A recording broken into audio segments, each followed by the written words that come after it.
البدع والأهواء، أهل البدع العقائدية وأهل البدع السياسية. نقول بيننا وبينكم السلف، بيننا وبينكم الكتب، كان فيقول البدع بيننا وبينكم.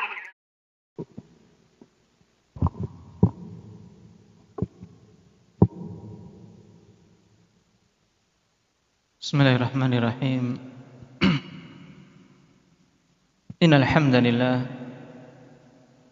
nahmaduhu ta'ala wa nasta'inuhu wa nastaghfiruh wa na'udzu billahi min shururi anfusina wa sayyiati a'malina. May yahdihillahu fala mudilla lahu wa may yudlil fala hadiya lahu. Asyhadu an la ilaha illallah wahdahu la syarika lahu wa asyhadu anna Muhammadan 'abduhu wa rasuluh. Sallallahu alaihi wa ala alihi wa ashabihi wa man tabi'ahum bi ihsanin ila yaumiddin. Ya ayyuhalladzina amanu taqullaha haqqa tuqatih wa la tamutunna illa wa antum muslimun. Ya ayyuhan nasu taqu rabbakumul ladzi khalaqakum min nafsin wahidah wa khalaqa minha zawjaha wa batha minhuma rijalan katsiran wa nisaa'a wattaqullaha alladzi tasaaluna bihi wal arham innallaha kana 'alaikum raqiba. Ya ayyuhalladzina amanu taqullaha wa qulu qawlan sadida yuslih lakum a'malakum wa yaghfir lakum dhunubakum wa may yuti'illaha wa rasulahu faqad faza fawzan 'azima. Amma ba'du fa inna asdaqal hadithi kitabullah wa khairal hadi hadi Rasulillah sallallahu alaihi wasallam wa syarral umuri muhdatsatuha fa inna kulla muhdatsatin bid'ah wa kulla bid'atin dhalalah wa kulla dhalalatin finnar. A'adana Allah wa iyyakum minan nar. Ikhwanil kiram rahimani wa rahimakumullah. Kita bersyukur pada Allah Subhanahu wa taala atas semua limpahan nikmat yang tidak terhingga banyaknya. Allah Subhanahu wa taala telah tegaskan, wa in ta'uddu ni'matallahi la tuhsuha. Apabila kalian ingin menghitung-hitung nikmat Allah Subhanahu wa taala, maka sungguh kalian tidak akan mungkin bisa untuk menghitung-hitungnya. Yang kesemua nikmat tersebut, akhwani fillah, butuh untuk kita mensyukurinya. Yang ternyata Allah Subhanahu wa taala telah tegaskan, wa qalilun min ibadiyasy syakur. Dan sedikit dari hamba-hambaku yang mereka pandai bersyukur.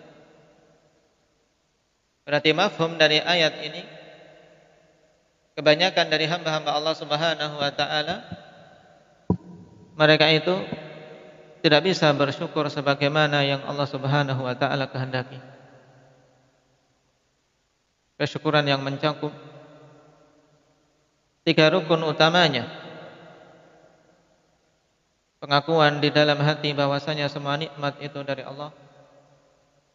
Kemudian diwujudkan dengan pujian-pujian menggunakan lisannya. Dan yang ketiga, diwujudkan kesyukuran tersebut dengan anggota badannya berupa penunaian ketaatan kepada Allah Subhanahu wa taala. Dan ini yang hendaknya kita saling mengingatkan satu sama lain. Saling menasihati satu sama lain sebagaimana dulu para anbiya war rasul menyeru kepada kaumnya, fadhkuru ala Allah la'allakum tuflihun. Ingatlah oleh kalian nikmat-nikmat Allah Subhanahu wa taala agar kalian beruntung. Dan di antara nikmat yang agung di mana Allah Subhanahu wa taala kumpulkan kita di salah satu rumah dari rumah-rumahnya ini di waktu yang mubarakah insyaallah taala. Apabila seorang mampu mengumpulkan niat padanya, akan terkumpul padanya kebaikan yang banyak.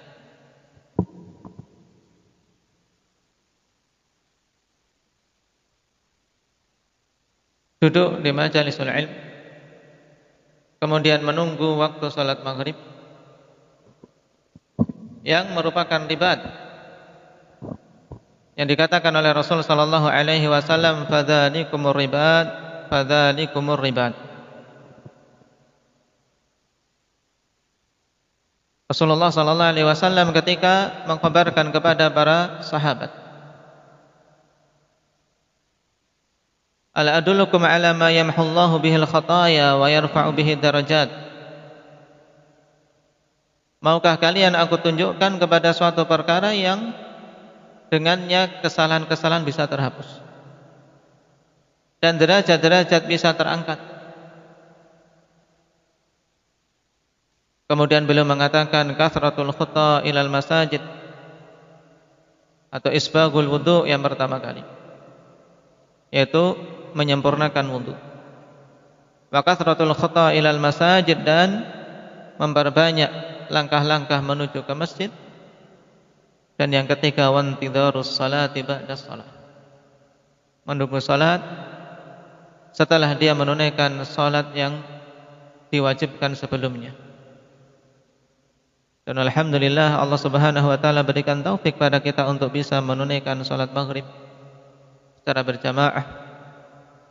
Kemudian Allah Subhanahu wa taala berikan taufik untuk bisa duduk di majelis ini, mudzakaratul ilm,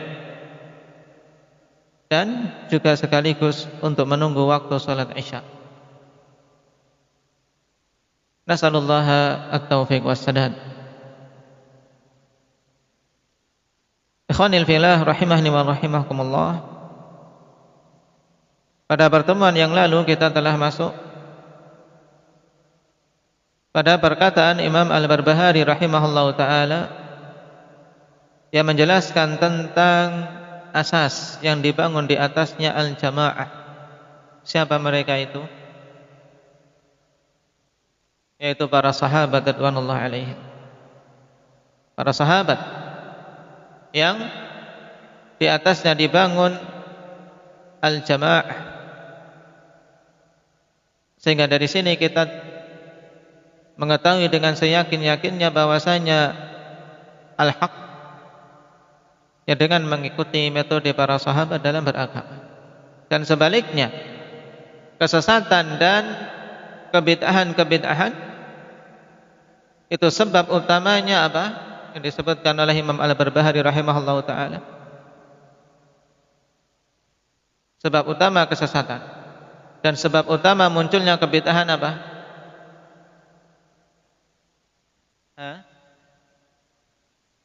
Nah, ketika tidak mengambil agama dari para sahabat. Sebagaimana beliau tegaskan, faman lam ya'khudh anhum faqad dhalla wabtada. Siapa saja yang tidak mau mengambil pemahaman agama ini dari para sahabat, yang mereka telah menimba langsung ilmu, menimba langsung pemahaman Al-Quran, dan melihat langsung pengamalan Rasulullah SAW. Kemudian datang orang belakangan tidak mau mengambil pemahaman agama dari mereka, maka faqad dhalla wabtada. Sungguh dia telah tersesat dan terjatuh dalam kebid'ahan. Maka ini penting akhwani fillah untuk betul-betul kita ingat agar melandaskan pemahaman kita di dalam beragama kepada pemahaman para sahabat Nabi kita Muhammad sallallahu alaihi wasallam. Nah, sekarang kita masuk pada poin berikutnya, di mana Imam Al-Barbahari rahimahullahu taala menukilkan di sini perkataan Amirul Mukminin Umar bin Khattab radhiyallahu anhu. Qala wa qala Umar bin Khattab radhiyallahu anhu, la udra li ahadin fi dhalalatin raqibaha hasibaha huda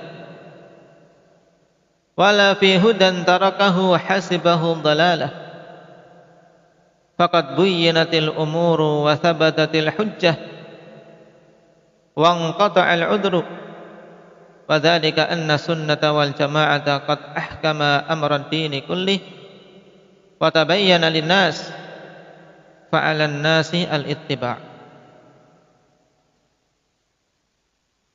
Athar ini akhwani fillah, sebelum kita membahas dari si maknanya, dikeluarkan oleh Imam Ibnu Battah rahimahullahu taala dalam Al-Ibanah Kubra. Demikian pula Imam Al-Marwazi rahimahullahu taala dalam As-Sunnah, juga Al-Khatib dalam Al-Faqih wal Mutafaqih, yang pada sanadnya ada keterputusan antara Umar bin Khattab radhiyallahu anhu dengan Al-Auza'i. Karena pada sanad athar ini datang dari jalan Imam Al-Auza'i Abu Amr, Imam Ahli Syam, an Umar. Dan Auza'i tidak mendengar dari Umar radhiyallahu anhu, sehingga terjadi inqita'. Dari sisi sanad maka ada kedhaifan. Kemudian dari sisi makna yang diinginkan oleh Imam Al-Barbahari di sini, mari kita bahas satu persatu kalimat demi kalimat yang dibawakan oleh beliau di sini. La udra li ahadin fi dhalalatin raqibaha hasibaha huda. Tidak ada uzur bagi seorang pun di dalam kesesatan yang dia lakukan, yang dia anggap itu adalah suatu jalan petunjuk. Dan tidak ada uzur pula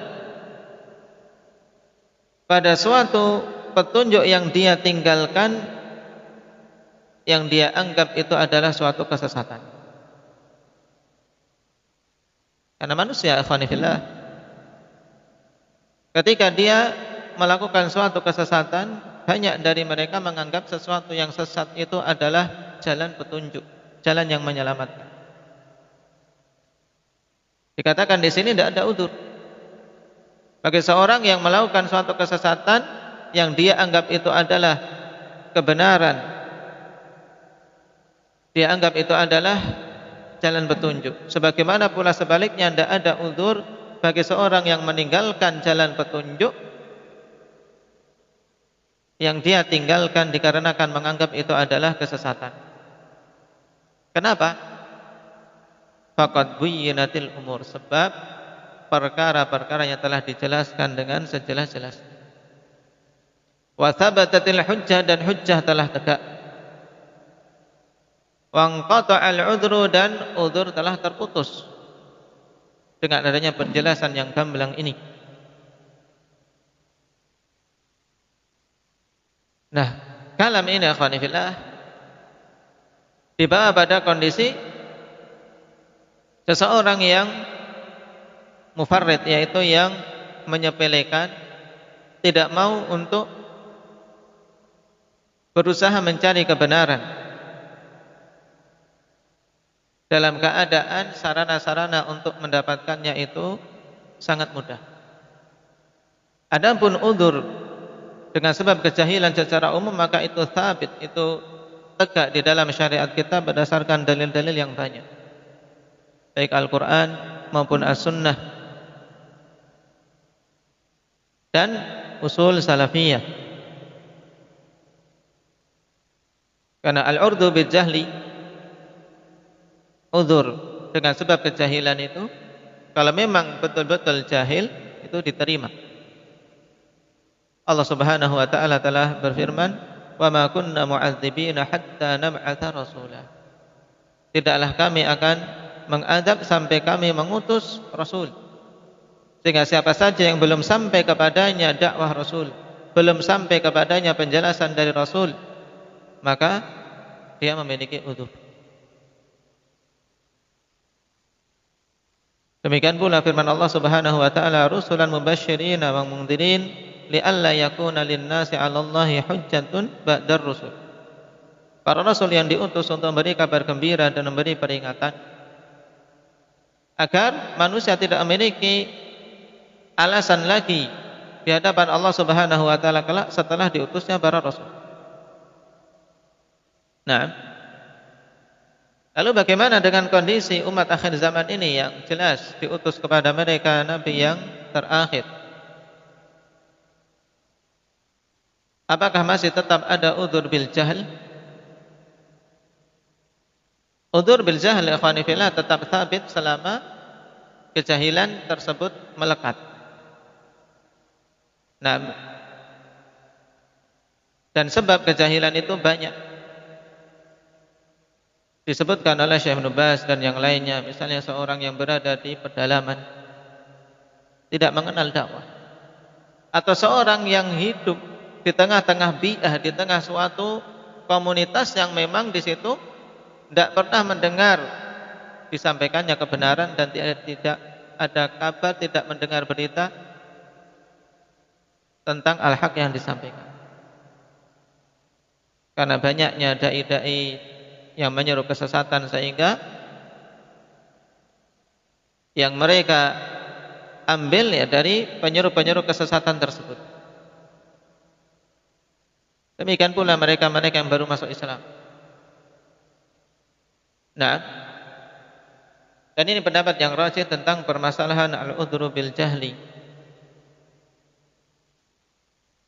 Yang orang-orang seperti itu akhwani fillah yang memang benar-benar memiliki kejahilan, benar-benar tidak tahu, bukan karena hawa nafsu dan karena keengganan untuk belajar. Berbeda akhwani fillah kondisi dengan seseorang yang memang berpaling. Nah, ada sarana, dia tahu di sana, nah ada yang menerangkan sesuatu yang menyelisihi yang dia ajarkan, misalnya, yang dia yakini. Kemudian tidak berusaha untuk mencari tahu, tidak berusaha untuk belajar.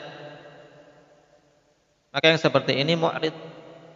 Seperti ini orang memang berpaling, tidak mau mendengarkan ilmu, tidak mau mendengarkan penjelasan dan tidak mau mendengarkan kebenaran.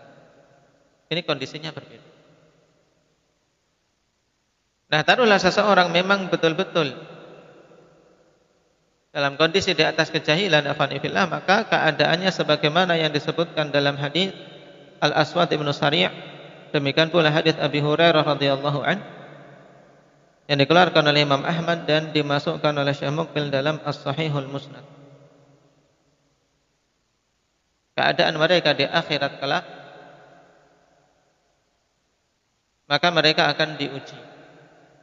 Adapun di dunia akhwanifillah, maka mereka dihukumi, ya, mereka dihukumi sesuai dengan apa? Dengan kelompok atau kaum yang mereka bersama dengannya. Misalnya orang-orang di pedalaman, orang-orang di pedalaman. Nah, di pedalaman berkeyakinan animisme, dinamisme. Yang disembah batu, yang disembah kayu. Tidak pernah mendengar berita tentang adanya Rasul, tidak pernah mendengar berita tentang Islam. Yang lahir di situ. Hukum di dunia kita hukumi apa? Di dunia kita hukumi musyrik. Jelas, tidak syak mereka musyrik. Di dunia hukumi musyrik.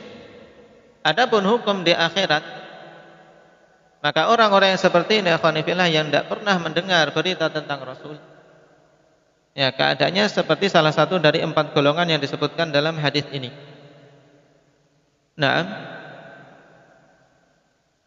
kata Rasulullah sallallahu alaihi wasallam, arba'atun yaumal qiyamah. Rajulun asammu la yasma'u syai'a. 4 golongan pada hari kiamat. Yang pertama adalah seseorang yang asam, seorang yang tuli, semenjak lahir tidak pernah mendengar sesuatu. Di sini besarnya nikmat mendengar, ya. Karena di antara sebab dan sarana pokok bisa mendengar kebenaran, bisa mengetahui yang hak adalah telinga. Seorang buta, seorang bisu, tapi kalau masih mendengar, nah masih terbuka pintu ilmu. Tapi kalau sudah tidak bisa mendengar, nah, tidak bisa mendengar penjelasan. Karena penjelasan pertama kali ya dengan lisan. Rajulun asam la yasma'u syai'a. Yang pertama seorang yang tuli tidak mendengar sesuatu pun. Wa rajulun ahmaq. Dan seorang yang ahmak, yaitu seorang idiot, seorang yang pandir. Tidak bisa menggunakan akalnya. Tidak bisa berpikir. Tidak bisa memahami.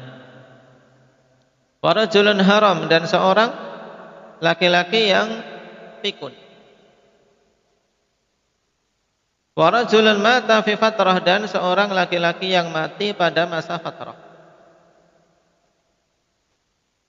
Masa di situ kosong. Nah, dari syariat atau kosong dari apa diutusnya seorang nabi atau rasul.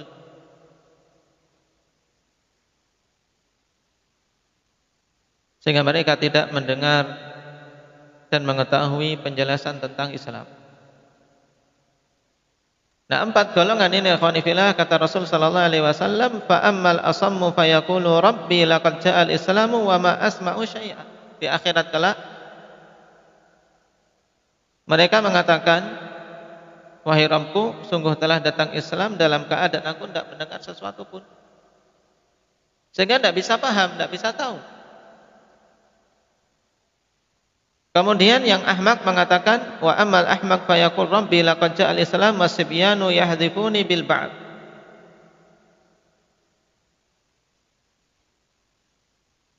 Dan si pandir mengatakan, wahai Rabbku, telah datang Islam dalam keadaan anak-anak melempariku dengan kotoran. Dalam artian dia disikapi seperti orang tidak waras, karena idiot.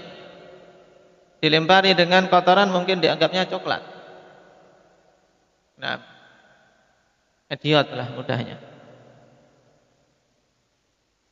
Wa amal haram fayaqulu rabbi laqad ja'al islamu wa ma aqilu syai'a.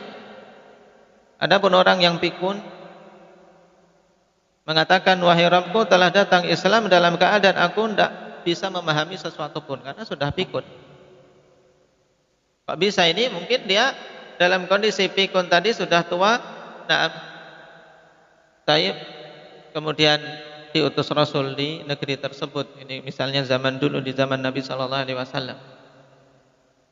Mendapati masa hidup Nabi sallallahu alaihi wasallam, tapi ketika Nabi diutus, dia sudah dalam kondisi pikun.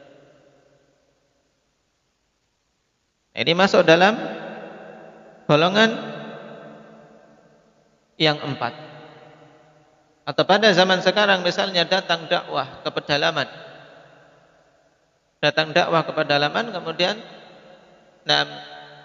dia sudah dalam kondisi pikun, tidak paham apa-apa. Wa ammal ladzi mata fil fatrah fayaqul rabbi ma atani laka rasul. Adapun golongan yang keempat, yaitu seorang yang mati di masa fatrah mengatakan, wahai Rabbku, tidak datang kepadaku rasul yang engkau utus. Nah, ini semuanya memiliki uzur. Terus bagaimana keadaan mereka di akhirat? Fayakhudhu mawathiqahum la yuti'unnahu. Maka Allah Subhanahu wa taala pun ambil dari mereka perjanjian untuk mereka betul-betul mentaati Allah Subhanahu wa taala. Fayursilu ilaihim anidkhulun nar, maka diutus kepada mereka utusan memerintahkan kepada mereka untuk masuk ke dalam neraka. Ini ujian. Jadi 4 golongan tersebut setelah diambil perjanjian untuk taat kepada Allah Subhanahu wa taala, diuji. Ya, sebagaimana manusia yang diberi kelengkapan sarana ikhwani fillah di dunia, bisa mendengar, bisa melihat, bisa berucap, mendengar, dakwah, mereka pun diuji. Maka yang seperti ini juga diuji, tapi ujiannya di akhirat. Diutus utusan memerintahkan kepada mereka untuk masuk ke dalam neraka. Qala fa walladhi nafsu Muhammadin biyadihi law dakhaluha lakanat 'alaihim bardan wa salama. Maka demi Allah, demi zat yang jiwa Muhammad berada di tangannya, seandainya mereka mau masuk ke dalam neraka itu, maka sungguh api yang mereka diperintahkan untuk masuk ke dalamnya adalah bardan wa salama, yaitu sesuatu yang dingin dan keselamatan. Kenapa? Karena itu ujian saja, untuk menguji apakah mereka betul taat kepada Allah atau tidak. Nah, jadi ini 4 golongan yang mendapatkan udzur, dan ini nas yang sharih dan sahih tentang adanya udzur bil jahl, dengan penyebutan golongan-golongannya. Karena mereka jelas orang-orang yang jahil, tidak mendengar ilmu, tidak mendengar tentang Islam dan seterusnya.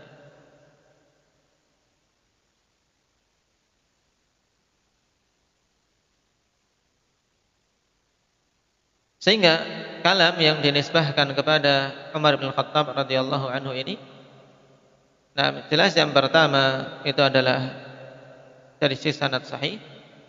Kalaulah dari sisi sanad dhaif karena terjadi inqita', kalaulah sahih maka ikhwani fillah dibawa kepada kondisi orang-orang orang-orang yang mu'rid, orang-orang yang berpaling.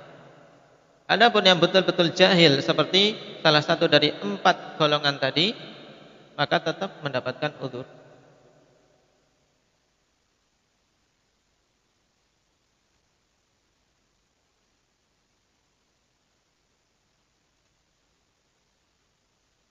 Dan di sini dijelaskan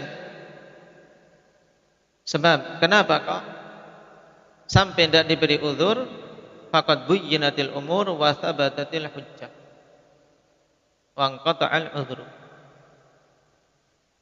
Ini penjelasan bahwasanya dimaksud tadi orang-orang yang memang berpaling. Kenapa? Karena perkaranya telah dijelaskan dengan sejelas-jelasnya, dan hujjah telah tegak dengan sangat gamblang, sehingga udzur pun terputus. Nah, bagi orang yang mendengar itu dan memahaminya, kok kemudian tidak mau menerima dan masih memilih kesesatan yang dia anggap sebagai suatu jalan kebenaran, maka tidak ada udzur lagi. Dan mengenai penjelasan Nabi SAW, akhwani fillah, maka sungguh ini perkara yang wajib kita yakini bahwasanya Nabi kita Muhammad SAW telah menjelaskan agama ini secara sempurna.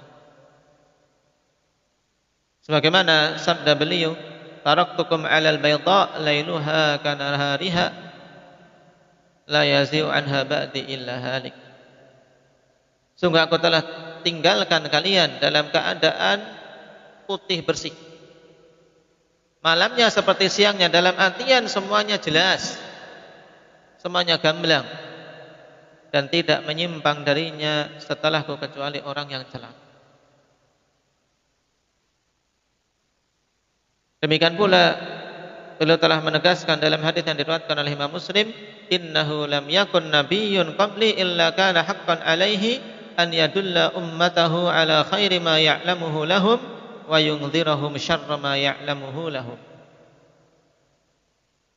Sungguhnya merupakan perkara yang mesti. Nah, kata beliau, tidak ada seorang nabi pun sebelumku kecuali wajib atasnya untuk menunjukkan umatnya kebaikan yang dia ketahui untuk umatnya tersebut, dan memperingatkan kepada umatnya semua kejelekan yang dia ketahui, dan Nabi SAW telah menunaikan itu semua. Makanya sampai-sampai dikatakan oleh Abu Dzar radhiyallahu anhu, ma taraka Rasulullah SAW syai'an hatta at-ta'ir yuqallibu janahaihi fis samai illa atana ilmun minhu. Dikeluarkan oleh Imam Ahmad rahimahullah ta'ala. Tidaklah Nabi SAW meninggalkan sesuatu pun sampai-sampai burung yang mengepakkan kedua sayapnya di langit kecuali ilmu dari beliau telah datang kepada kita penjelasannya. Dalam artian pokok-pokok perkara yang padanya maslahat telah dijelaskan. Dan semua perkara yang padanya mafsadah itu telah diperingatkan. Ini perkara yang hendaknya kita imani, yang tidak boleh seorang muslim memiliki keraguan sedikit. Maka yang ditegaskan di sini waqad buyyinatil umur, perkaranya sudah betul-betul dijelaskan. Naam. Wa dzalika anna sunnata wal jamaah qad ahkama amra ad-dini kullih. Yang demikian itu dikarenakan as-sunnah dan al-jamaah betul-betul telah menjelaskan semua perkara agama dengan penjelasan yang betul-betul muhkam. Penjelasan yang muhkam mutqan, penjelasan yang betul-betul kokoh gamblang, tidak ada kerancuan. Karena lawan dari muhkam mutasyabih, sesuatu yang masih rancu, sesuatu yang masih meragukan. Adapun Nabi SAW dalam sunnah beliau telah menjelaskan dengan penjelasan yang tidak ada kerancuan sedikit pun, sehingga watabayyana linnas, dan jelaslah bagi manusia perkaranya. Nah, maka perkara agama ini ikhwani fillah hakikatnya semuanya adalah jelas. Semuanya gamblang. Kenapa? Karena sudah diterangkan. Adapun ada hal-hal yang rancu, maka sifatnya itu nisbi. Sifatnya nisbi. Karena tidak ada dalam syariat kita suatu permasalahan agama kok yang semua umat tidak mengetahuinya. Oleh karena itulah kerancuan yang ada itu kerancuan yang nisbi, yaitu kembali kepada individu. Seseorang mungkin tidak paham karena memang ilmunya sampai di situ. Tapi bagi orang-orang yang memiliki ilmu, bagi ulama-ulama yang rasikh, mereka memahaminya. Nah, oleh karena itulah dikatakan oleh Syekhul Islam Ibnu Taimiyah rahimahullahu taala bahwasanya di antara firqah yang paling buruk, min syarri ahli bidah adalah apa? Al-mufawwidah. Firqah yang paling buruk adalah mufawwidah. Kenapa? Karena mereka seruannya adalah at-tajhil, yaitu menganggap bahwasanya apa-apa yang turun dari Allah, Al-Quran maupun As-Sunnah tidak diketahui maknanya. Makanya sudah serahkan saja maknanya pada Allah. Sebagian manusia menganggap oh ini memang orang-orang yang wara', diajak untuk memahami ayat, kita serahkan saja maknanya pada Allah.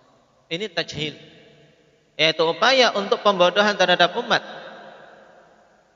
Untuk apa Al-Quran diturunkan kalau apa? Kalau tidak dipahami maknanya.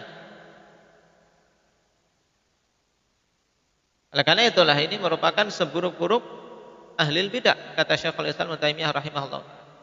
Kenapa? Karena konsekuensinya bahwasanya Al-Quran yang turun itu sesuatu yang tidak memiliki nilai apapun. Kenapa? Karena tidak diketahui maknanya. Demikian pula Rasul yang diutus tidak memahamkan apapun kepada umat. Padahal perkaranya telah begitu gamblang. Tinggal kita ikhwani fillah yang butuh kesungguhan dalam upaya memahami agama ini, baik dari sisi akidah maupun dari sisi ibadah. Demikian pula dari sisi muamalah. Karena agama ini mencakup semua aspek kehidupan kita. Dan semuanya telah diterangkan. Sampai-sampai permasalahan yang manusia mungkin tidak terbersit di dalam benaknya, yaitu seputar masalah bercebok. Datang seorang Yahudi kepada Salman, "Qad 'allamakum nabiyyukum kulla syai'in hatta al-qira'ah." Nabi kalian telah mengajarkan sesuatu sampai masalah apa? Masalah buang air. Masalah yang manusia terkadang menyebutnya saja jijik, tidak suka. Tapi Islam datang dengan penjelasan yang sempurna. Nabi kita Muhammad SAW telah menjelaskan adab-adabnya. Dan ini cukup ikhwani fillah. Kalau permasalahan yang seperti ini saja dijelaskan tentunya permasalahan-permasalahan yang lain, apalagi seputar bagaimana beribadah kepada Allah yang baik dan benar, tentunya lebih dan lebih lagi penjelasannya. Makanya tidak ada peluang bagi ahli bidah, tidak ada peluang bagi orang-orang untuk mengada-adakan sesuatu yang baru di dalam agama ini. Cukup kita ittiba.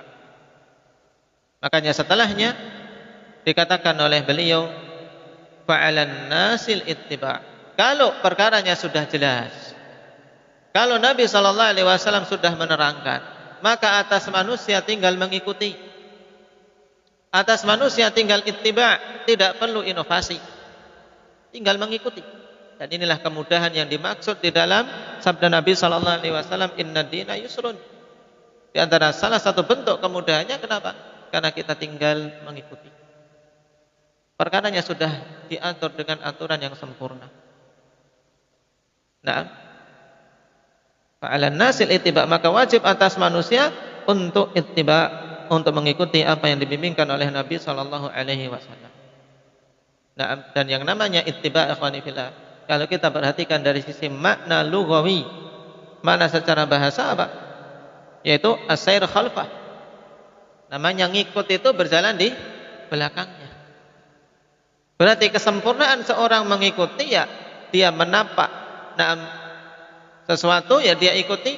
Dia jalan cepat, dia berusaha mengikuti cepat. Berhenti, ya berhenti. Itu secara bahasa namanya ittiba, ya as-sair khalfah. Berjalan di belakang, tidak menyimpang ke kiri, tidak menyimpang ke kanan, tidak pula mendahului di depan, apalagi lari ke belakang. Mau ittiba yang sebenarnya tidak keluar dari makna lugawi ini. Berarti ketika kita ingin ittiba terhadap Nabi SAW, ya betul-betul berusaha mengikuti apa yang datang dari Nabi kita Muhammad SAW dalam bimbingan-bimbingan beliau. Tidak mengada-adakan, tidak menyimpang ke kiri maupun ke kanan. Dan inilah yang diserukan oleh Nabi kita Muhammad SAW, dan juga para sahabat radhiyallahu alaihim menyeru kepada umat setelahnya. Di antaranya athar yang masyhur dari Abdullah bin Mas'ud radhiyallahu anhu, ittabi'u wa la tabtadi'u faqad kufitum. Dikeluarkan oleh Imam Ad-Darimi rahimahullahu taala dengan sanad yang sahih. Ittabi'u, ikutilah oleh kalian, ittiba'lah kalian, wala tabtadi'u, dan jangan kalian mengada-adakan bid'ah.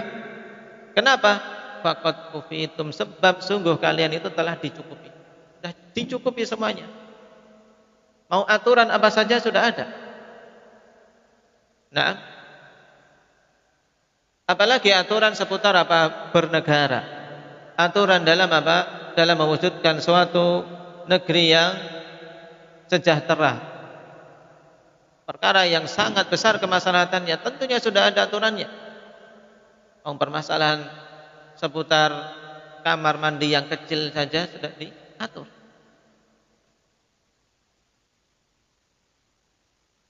Perkara yang berhubungan dengan komunitas yang paling kecil saja antara hubungan suami istri diatur.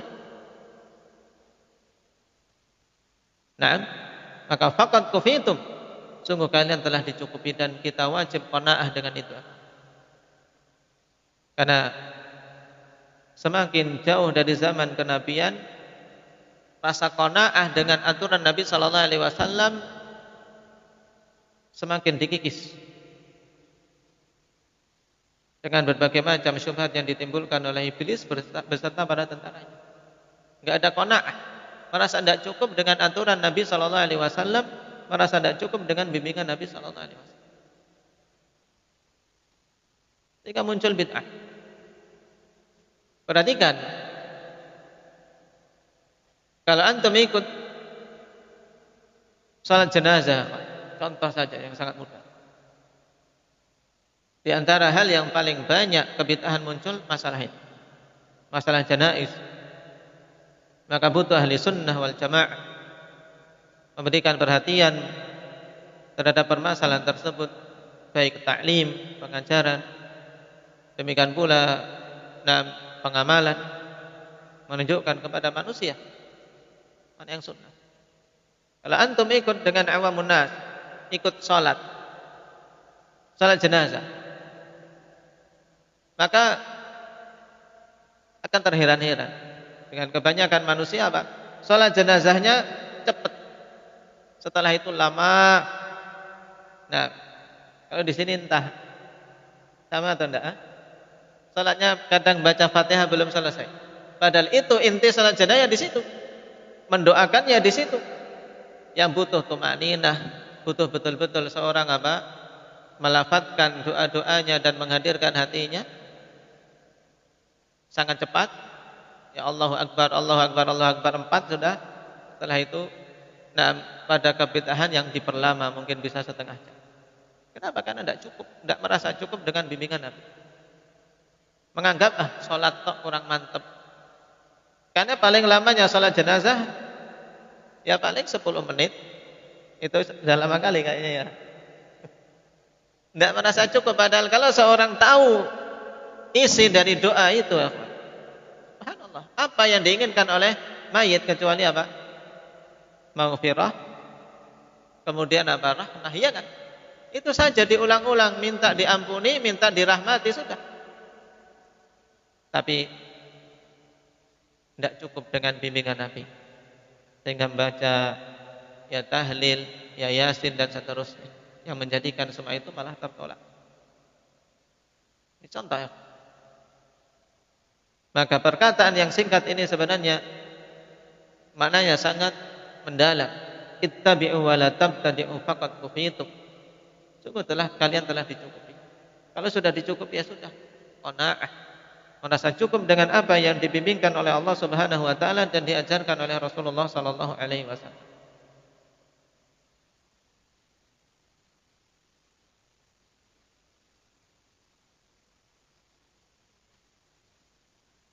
Dan tidak ada jalan yang mengantarkan ke surga Allah Subhanahu wa taala kecuali melalui jalan ini.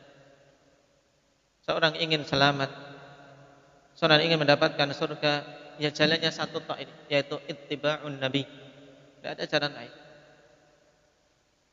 Nah, tidak bisa dikiaskan dengan hal-hal duniawi, dengan istilah banyak jalan menuju ke Roma.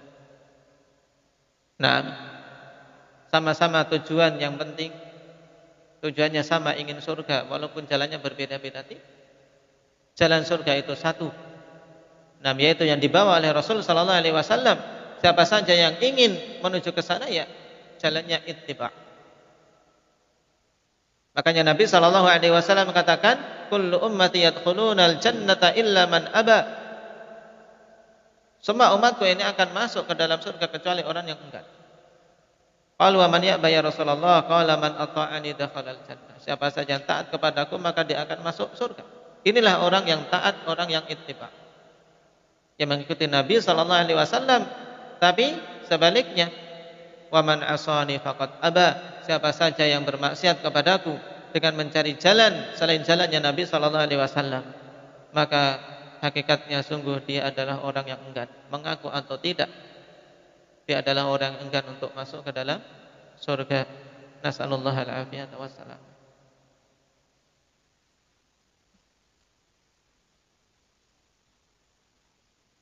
Sehingga ikhwani fillah, wajib untuk betul-betul kita mengingat ini, kemudian kita patrikan hal tersebut dalam diri kita, untuk jangan sekali-kali menyelisihi Nabi sallallahu alaihi wasallam. Nah, berusaha sebisa mungkin mencocoki apa yang datang dari Nabi sallallahu alaihi wasallam pada perkara-perkara yang kecil, apalagi perkara-perkara yang besar. Pada perkara seputar apa? Memakai sendal, dan perkara-perkara besar seputar apa? Seputar hidup bernegara, atau hal yang sifatnya luas. Sampai-sampai dikatakan oleh Imam Ahmad rahimahullah taala, ketika beliau dikisahkan dalam masalah sendal, dia ingin walaupun satu langkah menyelisih Nabi sallallahu alaihi wasallam, mungkin mencari sendal. Kenapa kok sendalnya dipegang? Karena mencari sendal yang satunya. Nah, mencari sendal yang satunya tidak ingin menyelisihi dengan apa? Pakai dulu baru jalan nyari sendal yang satu. Tidak ingin menyelisih Nabi walaupun hanya satu langkah dengan memakai satu sendal. Kenapa? Karena Nabi SAW mengatakan idzan ta'ala ahadukum falyanta'il jami'an aw liyakhlaq jami'an. Apabila kalian memakai sendal, maka pakailah semuanya atau lepas semuanya. Nah, yang tidak ingin menyelisih Nabi SAW walaupun hanya satu langkah dengan memakai sendal satu. Cari dulu, baru pakai dua-dua. Ini salah satu bentuk bagaimana hirs dari Imam Ahli Sunnati wal Jamaah fillah untuk apa? Mengikuti bimbingan Nabi SAW. Dan perkataan para salaf dalam masalah ini sangat banyak, akhwan. Di antaranya yang disebutkan oleh Al-Khatib Al-Baghdadi dalam Al-Faqih wal Mutafaqih dari Abdullah bin Dawud Al-Khuraibi. Beliau mengatakan, wallah law balaghana anna al-qauma lam yazidu fil wudu'i ala ghusli adfarihim lamma zidna alaihi. Ini beliau ingin mengajarkan bagaimana hakikat ittiba' itu. Hakikat seorang merasa cukup dan qanaah dengan apa yang diajarkan oleh Nabi. Beliau mengatakan, demi Allah, seandainya sampai kepada kita bahwasanya kaum, yaitu para sahabat yang dibimbing oleh Nabi SAW, tidak menambah di dalam wudu kecuali mencuci kuku-kuku mereka, maka kita pun tidak akan menambahnya. Kalau seandainya sampai kepada kita bahwasanya Nabi mengajarkan wudu itu cukup mencuci kuku saja, maka kita nggak akan nambah. Dikatakan oleh Ibnu Huzaimah, yuridu anna ad-dinal ittiba. Maksud beliau adalah bahwasanya agama ini ya ittiba, agama ini harus mengikut. Tidak kemudian masa si wudu cuma bersuci kok cuma apa? Nyuci kuku tok. Kurang mantap, tanganlah. Tapi kalau memang datang bimbingan cuma itu, ya wajib kita terima. Seandainya datang bimbingan wudu itu cuma seperti itu, ya kita wajib menerima. Tidak boleh kemudian apa? Kemudian menambah dan tidak merasa cukup dengan apa yang diajarkan oleh Nabi. Demikian pula dikatakan oleh Al-Junaid rahimahullahu taala, at-turku kulluha masdudatun 'alal khalqi illa man iktafa athar Rasul sallallahu alaihi wasallam wattaba'a sunnatah. Semua jalan itu tertutup atas para makhluk ini kecuali jalan orang-orang yang mengikuti jejak-jejak Rasul sallallahu alaihi wasallam dan mengikuti sunnahnya. Inilah jalan ikhwan yang akan tembus ke pintu keselamatan. Jalan yang akan mengantarkan seseorang ke dalam kenikmatan yang abadi, keselamatan dari neraka Allah Subhanahu wa taala dan siksa yang tidak terperi. Yaitu apa? Dengan mengikuti jejak Nabi sallallahu alaihi wasallam dan ittiba' terhadap sunnahnya. Walazima tariqatah, dan menetapi jalan beliau. Karena ittiba' tidak dibutuhkan setahun 2 tahun, ikhwan. Tapi apa? Dituntut untuk apa? Mulazamah sampai nyawa ini meninggalkan dan berpisah dengan jasad kita. Maka walazima tariqatah, hendaknya menetapi jalan Nabi sallallahu alaihi wasallam bagaimanapun keadaannya, dalam kondisi susah maupun senang, dalam kondisi sempit maupun lapang, dalam kondisi rame-rame maupun sendirian. Ada teman ataupun tidak, wajib untuk menetapi jalan Nabi sallallahu alaihi wasallam. Dan ujian mesti ada. Dan masing-masing diuji sesuai dengan kadar imannya. Tapi yang dituntut adalah apa? Mulazamatu tariqatin Nabi sallallahu alaihi wasallam. Kenapa?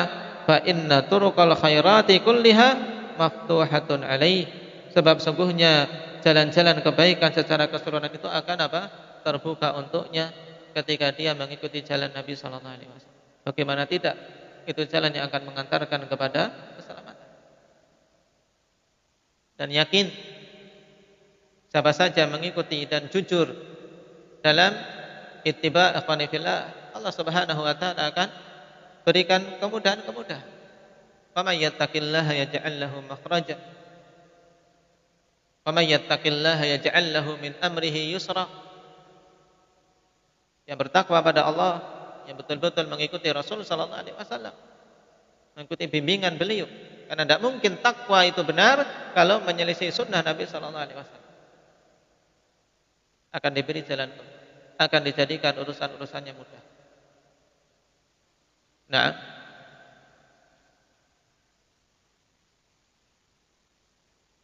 ini hasungan dari para pendahulu kita untuk betul-betul mengikuti jalan para salafun al-kiram ridwanullah alaihim akhwani fillah. Di zaman yang begitu banyak ujian, begitu banyak syubhat. Nah, yang dibutuhkan adalah kejujuran. Niatan kita semua juga apa? Kejujuran dalam mewujudkan apa yang kita niatkan, apa yang kita tekadkan dengan amalan-amalan yang zahir. Nah, diwujudkan dengan amalan yang zahir. Karena as-sidq ikhwani fillah, ya, antara yang lahir dan yang batin itu selaras. Kita memohon pada Allah Subhanahu wa taala agar diberi keistiqomahan dan diberi as-sabat sampai datang kematian di atas sunnah Nabi sallallahu alaihi wasallam. Mungkin itu dulu. Nasallallahu at-taufiq lima yuhibbuhu wa yardahu. Walhamdulillahirabbil alamin.